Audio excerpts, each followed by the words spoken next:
Joyce Haraka wishes you happy Independence Day. We take these three colors and cut a circle of blue. Taking the green one, you need to fold it respectively watching the video. Do it in the full way and it should come out like this.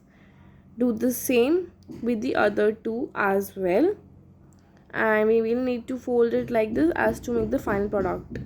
Now done with three of them, let's staple it out so that it doesn't come out.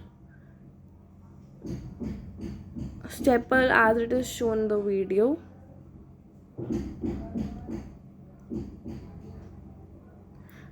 Do the same with the orange one but not with the silver one.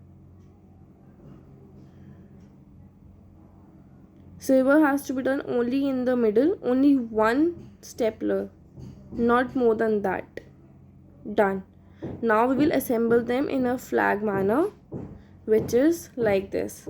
Put the staple pins and your circle is ready. Tricolor circle. Now we will paste the circle with a double-sided tape and make the lines on it. You can make the lines beforehand as well. Now some things that are available in the market are this flag, this badge and this. So happy Independence Day, Jai Hind.